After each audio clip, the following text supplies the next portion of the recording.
位於荃灣嘅南豐紗廠喺1954年設廠，見證咗香港紡織業最輝煌嘅時代。2014年，南豐紗廠展開咗活化工程，去到2018年嘅12月，工程完成啦。從此，南豐紗廠就成為荃灣一個地標性嘅文創景點啦。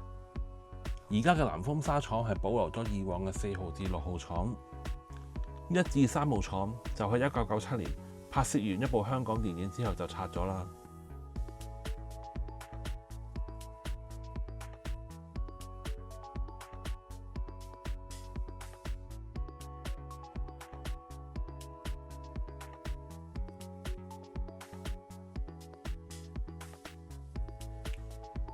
一入到南豐紗廠就係南豐殿堂。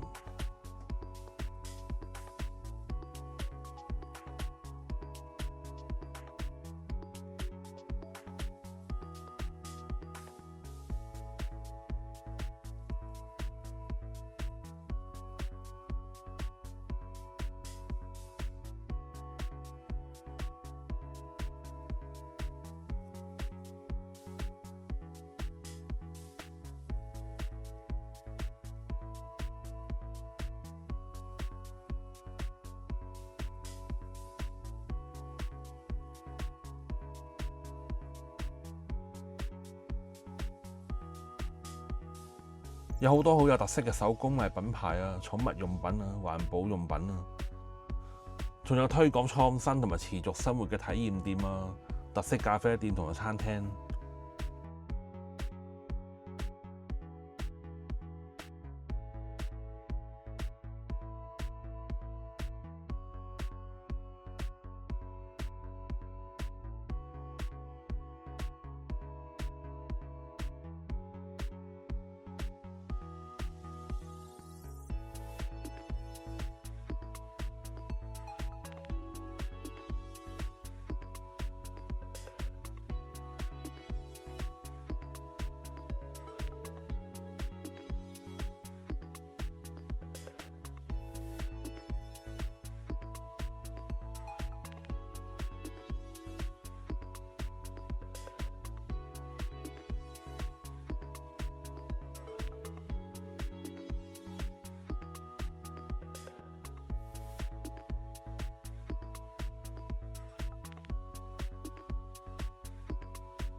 如果大家已經厭倦咗去啲人逼人嘅商場，淨係想靜靜地享受一日或者一個下晝，南豐紗廠都係一個好好嘅選擇。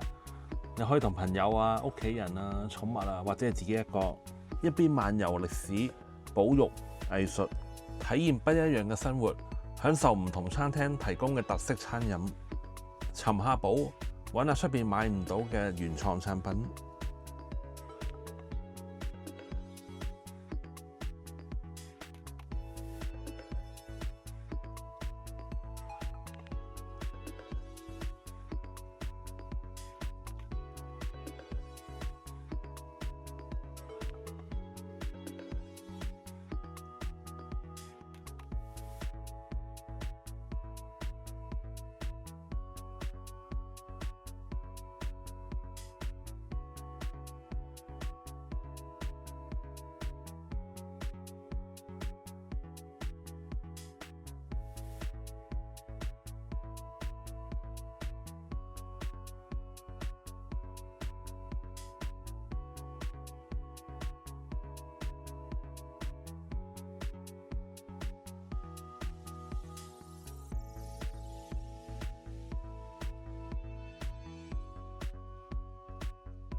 作為一個保育項目，你一路探索，你會發掘返好多香港昔日嘅故事。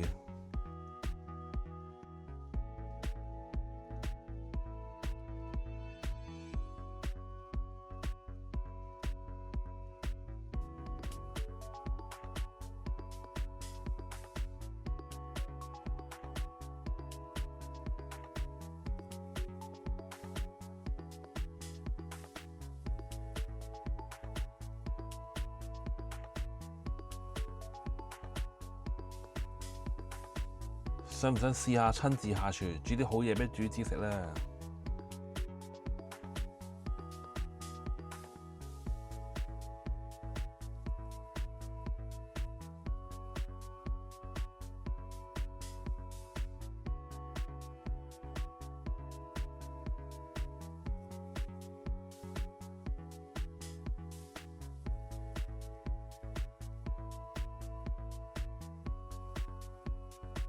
哇！好多公主群喎，不過喵星人唔知有冇份呢？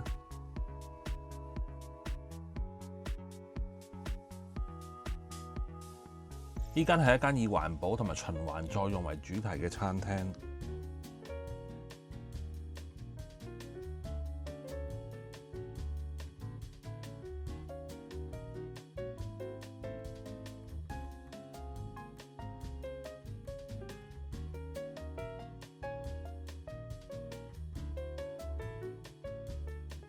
午餐都好多選擇喎，仲有午市優惠添。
有冇諗過着喺身上面嘅衫係用咩材料整出嚟嘅呢？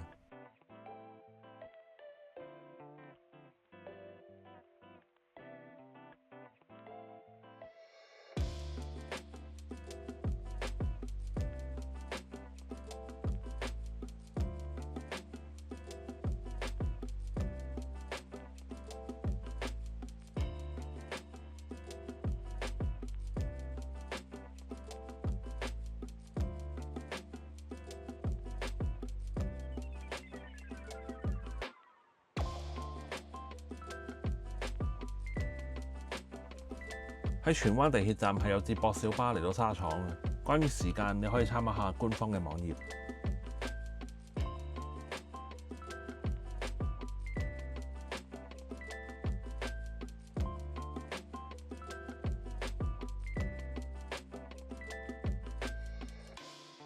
再上去呢，就係綠廠紡織文化藝術館，係免費入場嘅。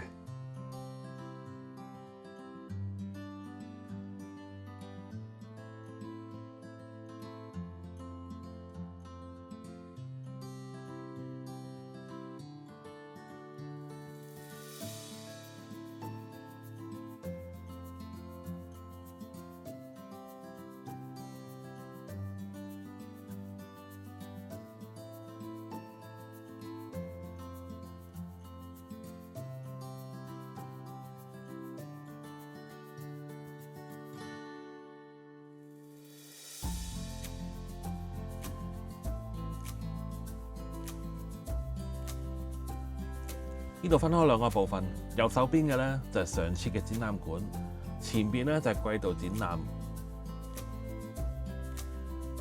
我而家參觀嘅展覽名為《湧動的暗線》，展覽期去到今年嘅7月。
常設館入邊展示咗好多以前廠房嘅機器，仲有好多文獻同資料。參觀者可以見證香港紡織工業由60年代開始嘅黃金時代，一路創新同埋傳承。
綠廠係有會員制㗎，如果大家對保育啊、文化傳承啊都想盡一分力咧，可以考慮加入會員啊。資料上去官方網頁睇啦。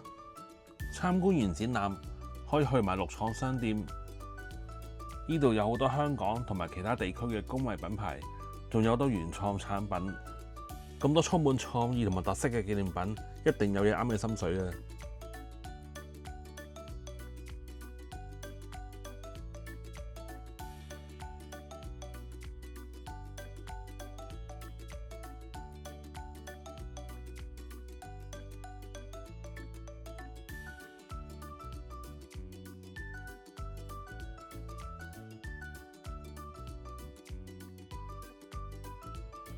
沙廠係歡迎寵物㗎，但係大家咧要做一個有責任感嘅好主人咯。雖然歡迎寵物咋，但係建議大家都係唔好帶喵星人過嚟啦，費事嚇親佢哋啦。真係好推薦大家嚟個地方，慢慢咁享受下生活。好啦，下集再同大家隨意走走，拜拜。